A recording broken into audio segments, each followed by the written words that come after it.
sometimes she'll be in the kitchen and she's singing, or she's watching one of her shows on her phone and she's laughing. It can be a real burden to men to feel like they've got to be their wife's full-time entertainer and emotional therapist. It's a lot better life when her natural setting is set on joy rather than you making it your job to make her happy.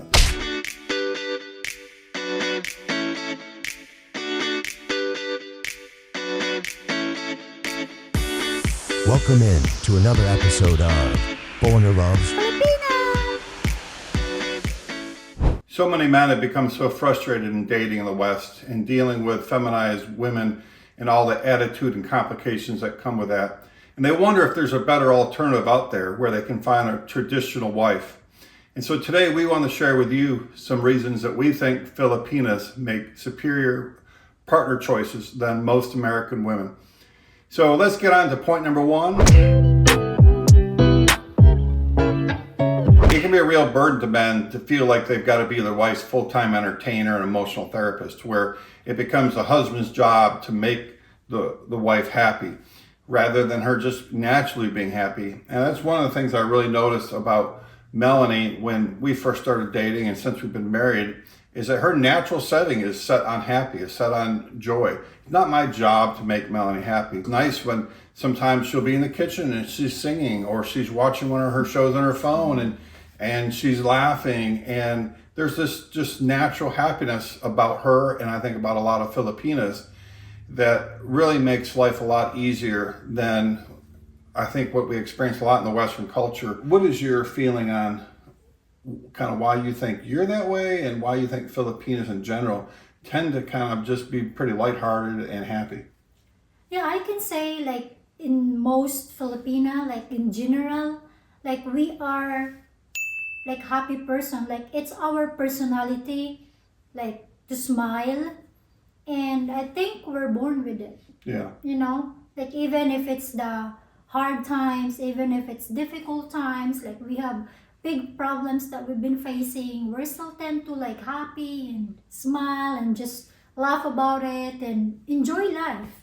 You know? And that's one of the first things I noticed when I went to the Philippines, is that people in general are they're happy people. Mm-hmm. When you can bring that into your house rather than constantly dealing with the grumpiness and the agitation and all the entitlement that comes from so many women today, where I know that was something that, that I had to do in the past, is we had so many blessings, we had so many good things in our life, but for some reason the focus was always on the one thing that wasn't the way she wanted to be. And of course it was always my fault that, that one thing wasn't the way she wanted to be. And so it just becomes, creates a toxic culture or attitude around the house that is very different than what we have here, where I think it's much more lighthearted. And I can tell you guys, it's a lot better life when her natural setting is set on joy rather than you making it your job to make her happy. The next point is what I call the hero effect. And it really comes down to being appreciated. And it's amazing how different Filipinas are than what I think we're used to in the West, where you're actually appreciated for what you do. You're appreciated for going out and making a living and for bringing support home. You're appreciated for the things you do around the house, where it seems like with so many Western women that it's just expected. Okay, well, the guy has to go out and work and he has to fix the car and he has to do these things, and there's very little appreciation for it. And I think with Filipinas, the appreciation to expectation ratio is a lot different than what we're used to with the West. So do you see a husband's hard work in bringing resources home to the family just as his job and what he should be doing, or do you see it as kind of a gift to the family? Well, in Filipino culture, the man should be providing the family. But, as me, in my perspective, if Darryl can provide everything we need, I will be happy with it. But if he can't, and that's all that he can do, I'm not gonna complain about like, oh, this is not enough, you need to give more.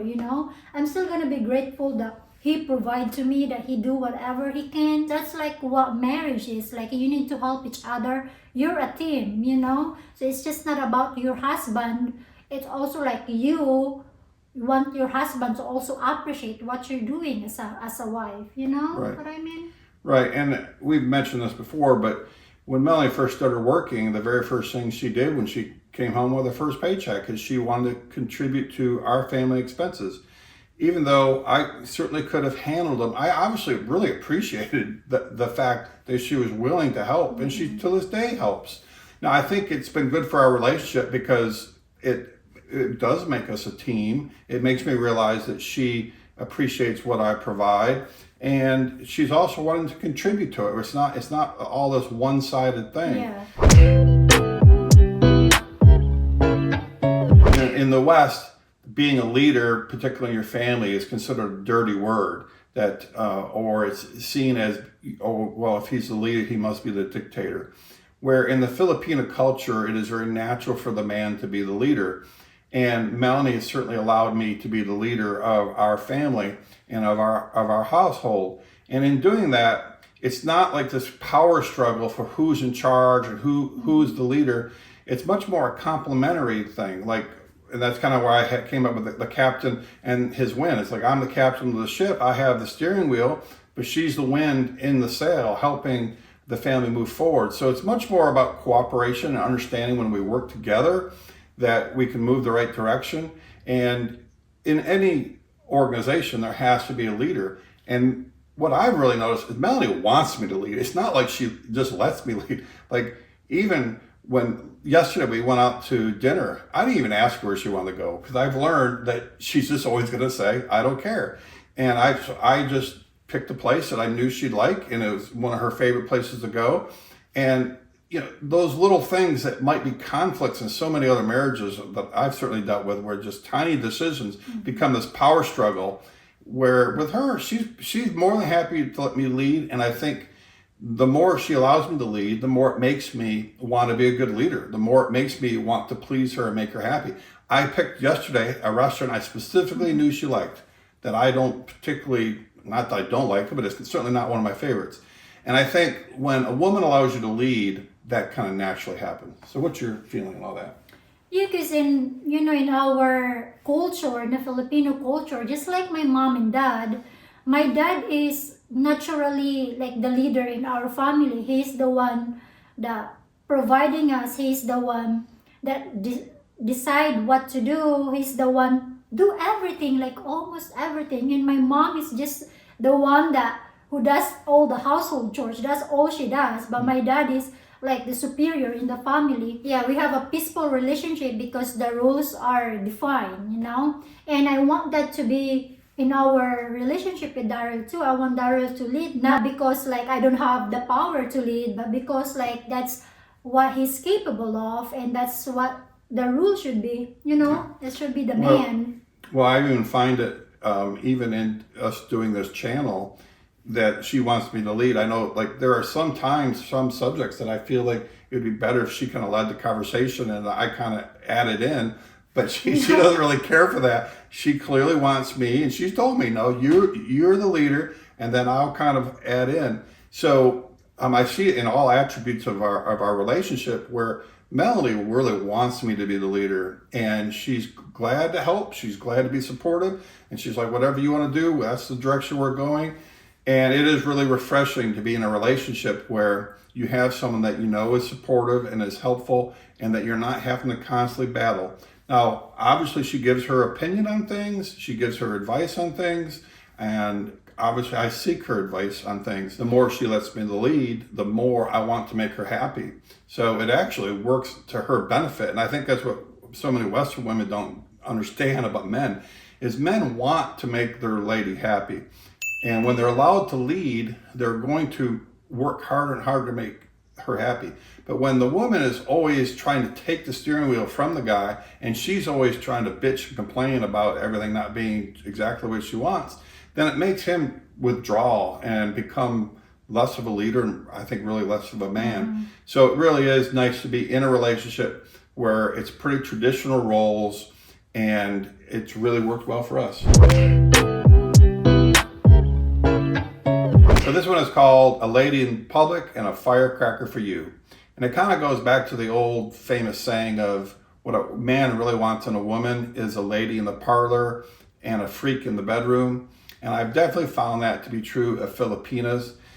particularly provincial Filipinas is what we're primarily talking about, you'll find that they're really quite modest in how they present themselves to the world. Most provincial Filipinas are not going to be dressing really seductively and sexy. They're going to dress pretty conservatively. I know when I first met Melanie and we went to the beach with her family, and Melanie was wearing a t-shirt and shorts, not a bathing suit. In fact, her whole family wore t-shirt and shorts. They don't generally wear bathing suits, certainly not two-piece bathing suits. Yeah, in my family, when we go to the beach, we're not like, it does not mean that we're not allowed, but we're just not showy with our body. Like, we don't wear swimsuit. You need to still like cover, at least half of your body here, and then maybe wear short, but not like swimwear and. Well, and the lady in the parlor, of course, the other side is a freak in the bed. So you should not mistake, guys, their conservative physical appearance to the public. Not that they don't have any sexual desire or sexual interest. They actually are very interested. They are willing to try different things. So you shouldn't take that as she's probably really boring. She probably never wants to try anything different. I think that they want to be reserved in public because they want to protect and save all that for you, their husband. How good Filipinas are about how they spend your money, whether it's your money or the money that they're making, that they tend to spend it on kind of the necessities, and they're not out there buying a lot of crazy, expensive brand name things, that they really value stretching every peso. So talk a little bit about why you think most Filipinas, and it's certainly true of you, that you're always kind of looking for a bargain and you're always trying to be tight with money. Yeah, so growing up, I saw my mom, and dad, when we're still like living in a bahay kubo. I know you know what bahay kubo is. And then she kind of tell me like how hard their life is before. And then when we have that nice house now that I was like looking at now. And I can still see that like how important for him like to buy just the necessity, not those like things that we don't really ever like need, so as me growing up, I kind of get that tradition, or like get that personality of me being frugal too, especially like if you earn that with your money. When you go to work, and then how much work you do for an hour, and then you're just gonna spend for this expensive bags that you don't even like wear every day, so you really learn how to be frugal in that way if you earn your money by yourself. And she's always been really good about that ever since she's gotten here. Like she goes to thrift stores. She buys a lot of her clothes at thrift stores. She's always checking out for what's on sale, whether or not it's at the grocery store or wherever it is. Now, that's not to say that she doesn't occasionally buy herself something, but I can tell you her focus is much more on making every dollar stretch, and on spending money on the family, on our family needs, and on her family, her extended family back home. And it's not on spending money on a bunch of things for herself. So this one is her kingdom, not her cage.